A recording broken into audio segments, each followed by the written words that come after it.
ॐ श्री परमात्मने नमः। अथ अष्टमोऽध्यायः। अथातः इन्द्रियोपक्रमणीयम् अध्यायं व्याख्यास्यामः इति हस्माः भगवान् आत्रेयः। इह खलु पञ्चेन्द्रियाणि पञ्चेन्द्रियद्रव्याणि पञ्चेन्द्रियाधिष्ठानानि पञ्चेन्द्रियार्थाः पञ्चेन्द्रियबुद्धयो भवन्ति इत्युक्तम् इन्द्रियाधिकारे। अतीन्द्रियं पुनर्मनः सत्त्वसंज्ञकम् चेतः इत्याहुः एके। तदर्थात्मसम्पद् आयत्तचेष्टं चेष्टा प्रत्ययभूतम् इन्द्रियाणाम् स्वार्थेन्द्रियार्थसङ्कल्पव्यभिचरणाच्चानेकम् एकस्मिन् पुरुषे सत्त्वं रजस्तमः सत्त्वगुणयोगाच्च न चानेकत्वं न हि एकं हि एककालम् अनेकेषु प्रवर्तते। तस्मान्नैककाला सर्वेन्द्रियप्रवृत्तिः। यद्गुणं चाभीक्ष्णं पुरुषम् अनुवर्तते सत्त्वं तत्सत्त्वम् एवोपदिशन्ति मुनयो बाहुल्यानुशयात्। मनः पुरःसराणीन्द्रियाणि अर्थग्रहणसमर्थानि भवन्ति। तत्र चक्षुः श्रोत्रं घ्राणं रसनं स्पर्शनम् इति पञ्चेन्द्रियाणि। पञ्चेन्द्रियद्रव्याणि खं वायुर्ज्योतिरापो भूरिति पञ्चेन्द्रियाधिष्ठानानि। अक्षिणी कर्णौ नासिके जिह्वा त्वक् चेति। पञ्चेन्द्रियार्थाः शब्दस्पर्शरूपरसगन्धाः पञ्चेन्द्रियबुद्धयः। चक्षुर्बुद्ध्यादिकाः ताः पुनरिन्द्रियेन्द्रियार्थसत्त्वात्मसन्निकर्षजाः क्षणिका निश्चयात्मिकाश्च इत्येतत्पञ्चपञ्चकम्। मनो मनोर्थो बुद्धिरात्मा चेत्यध्यात्मद्रव्यगुणसङ्ग्रहः शुभाशुभप्रवृत्तिनिवृत्तिहेतुश्च द्रव्याश्रितं च कर्म यदुच्यते क्रियेति। तत्रानुमानगम्यानां पञ्चमहाभूतविकारसमुदायात्मकानाम् अपि सताम् इन्द्रियाणां तेजश्चक्षुषि खं श्रोत्रे घ्राणे क्षितिः आपो रसने स्पर्शने नीलो विशेषेणोपपद्यते। तत्र यद्यत् आत्मकम् इन्द्रियं विशेषात् तत्तद् आत्मकम् एवार्थम् अनुगृह्णाति तत्स्वभावात् विभुत्वाच्च। तदर्थाति योगायोगमिथ्यायोगात् समनस्कम् इन्द्रियं विकृतिम् आपद्यमानं यथा स्वं बुद्ध्युपघाताय संपद्यते। सामर्थ्ययोगात् पुनः प्रकृतिम् आपद्यमानं यथा स्वं बुद्धिम् आप्यायति। मनसस्तु चिन्त्यम् अर्थः। तत्र मनसो मनो बुद्धेश्च त एव समानातिहीनमिथ्यायोगाः प्रकृतिविकृति हेतवो भवन्ति। तत्रेन्द्रियाणां समनस्कानाम् अनुपतप्तानाम् अनुपतापाय प्रकृतिभावे प्रयतितव्यम् एभिः हेतुभिः। तद्यथा सात्मेन्द्रियार्थसंयोगेन बुद्ध्या सम्यग् अवेक्षावेक्ष्य कर्मणां सम्यक् प्रतिपादनेन देशकालात्मगुणविपरीतोपासनेन चेति। तस्मात् आत्महितं चिकीर्षता सर्वेण सर्वं सर्वदा स्मृतिमास्थाय सद्वृत्तम् अनुष्ठेयम्। तद्धि अनुतिष्ठन् युगपत् सम्पादयति अर्थद्वयम् आरोग्यम् इन्द्रियविजयं चेति। तत्सद्वृत्तम् अखिलेनोपदेक्ष्यामः अग्निवेश। तद्यथा देवगोब्राह्मणगुरुवृद्धसिद्धाचार्यान् अर्चयेत् अग्निम् उपचरेत् ओषधीः प्रशस्ता धारयेत् द्वौ कालौ उपस्पृशेत् मलायनेषु अभीक्षणं पादयोश्च वैमल्यम् आदद्यात् त्रिः पक्षस्य केशश्मश्रुलोमनखान् संहारयेत् नित्यम् अनुपहतवासाः सुमनाः सुगन्धिः स्यात् साधुवेषः प्रसिद्धकेशः मूर्ध श्रोत्रघ्राणपादतैलनित्यः धूमपः पूर्वाभिभासी सुमुखः दुर्गेषु अभ्युपपत्ता होता यष्टा दाता चतुष्पथानां नमस्कर्ता बलीनाम् उपहर्ता अतिथीनां पूजकः पितृभ्यः पिण्डदः काले हितमितमधुरार्थवादी वश्यात्मा धर्मात्मा हेतौ ईर्ष्युः फले निर्ष्युः निश्चिन्तः निर्भीकः रीमान् धीमान् महोत्साहः दक्षः क्षमावान् धार्मिकः आस्तिकः विनय बुद्धि विद्याभिजनवयो वृद्धसिद्धाचार्याणाम् उपासिता छत्री दंडी मौली सोपानत्को युगमात्र दृग्विचरेत् मंगलाचारशीलः कुचेलास्तिकंटका मेद्यकेशतुषोत्कर भस्म कपाल स्नान बलि भूमीनां परिहर्ता प्राक्श्रमात् व्यायामवर्जिः स्यात् सर्वप्राणिषु बन्धुभूतः स्यात् क्रुद्धानाम् अनुनेता भीतानाम् आश्वासयिता दीनानाम् अभ्युपपत्ता सत्यसन्धः सामप्रधानः परपरुषवचन सहिष्णुः अमर्षघ्नः प्रशमगुणदर्शी रागद्वेषहेतूनां हन्ता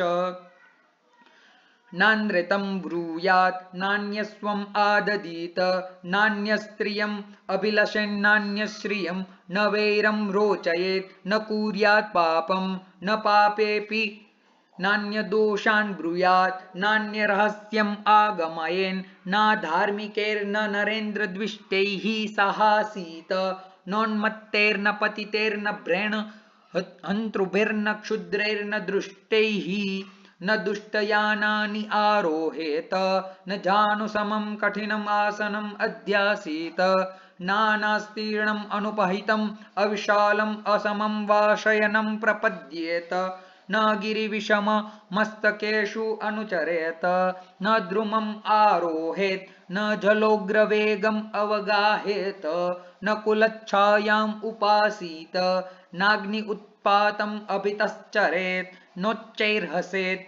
न शब्दवन्तं मारुतं मुञ्चेत् नानावृतमुखो जृम्भां क्षवतुं हास्यं वा प्रवर्तयेत् न नासिकां कुष्णीयात् न दन्तान् विघट्टयेत् न नखान् वादयेत् नास्थिनी अभिहन्यात् न भूमिं विलिखेत् न छिन्द्यात् तृणं न लोष्टं वृध्नीयात् न विगुणम् अङ्गैश्चेष्टेत ज्योतिषी अनिष्टम् अमेध्यम् असस्तं च नाभिविक्षेत न हुङ्कुर्याच्छवं न चैत्यध्वजगुरुपूज्यासस्तच्छायाम् आक्रामेत् न क्षपासु अमरसदन चैत्यचत्वरचतुष्पथोपवन श्मशानाघातनानि आसेवेत नैकः शून्यगृहं न चाटवीम् अनुप्रविशेत् न पापवृत्तान् स्त्रीमित्रभृत्यान् भजेत नोत्तमैर्विरुध्येत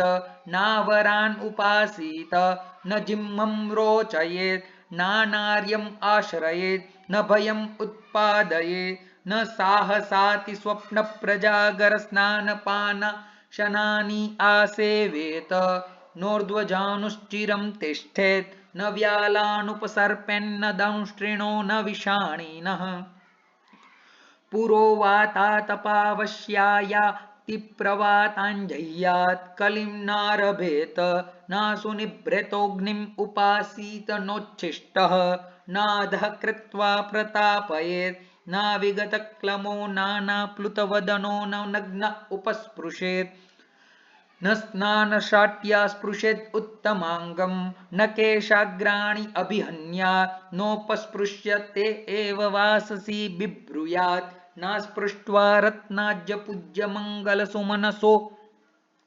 विनिष्क्रामेत् न पूज्यमङ्गलानि अपसव्यं गच्छेन्नेतराणि अनुदक्षिणम् नारत्नपाणिर्नास्नातो नोपहतवासा नाजपित्वा नाहुत्वा देवताभ्यो नानिरूप्य पितृभ्यो नादत्वा गुरुभ्यो नातिथिभ्यो नोपाश्रितेभ्यो नापुण्यगन्धो नामाली नाप्रक्षालितपाणिपादवदनो नाशुद्धमुखो नोदङ्मुखो न विमना ना भक्ता शिष्टा शुचिक्षुधितपरिचरो न पात्रिषु अमेध्यासु ना देशे ना काले ना कीर्णे न दत्त्वाग्रम् अग्नये न प्रोक्षितं प्रोक्षणोदकैर्न मन्त्रैरनभिमन्त्रितं न कुत्सयन्न कुत्सितं न प्रतिकूलोपहितम् अन्नम् आददीत न पर्युषितम् अन्यत्र मांस हरितक शुष्क शाकफलभक्षेभ्यः नाशेषभुक्ष्याद् अन्यत्र दधिमधुलवणसक्तुसर्पेभ्यः न नक्तं दधि भुञ्जीत न सक्तुन् एकान् अश्नीयान् न निशि न भुक्त्वा न बहुन्न द्विर्नोदकान्तरितात् न चित्वा द्विजैर्भक्षयेत् नान्द्रजुहुक्षुयान्नाद्यान्न शयीत न वेगितोऽन्यकार्यः स्यात् न वाय्वग्निसलिलसोमार्कद्विजगुरुप्रतिमुखं निष्ठीविका वर्चो मूत्राण्युत्सृजेत् न पन्थानम् अवमुत्रयेन्न जनवति नान्न काले न जपहोमाध्ययन बलिमङ्गलक्रियासु श्लेष्मसिंहाणकं मुञ्चेत् न स्त्रियम् अवजानीत नातिविश्रम्भयेत् न गुह्यम् अनुश्रावयेत् नाधिकुर्यात् न रजस्वलां नातुरां नामेद्यां नासस्तां नानिष्टरूपाचारोपचारां नादक्षां नादक्षिणां नाकामां नान्यकामां नान्यस्त्रियं नान्ययोनिं नायोनौ न चैत्यचत्वरचतुष्पथोपवनश्मशानाघात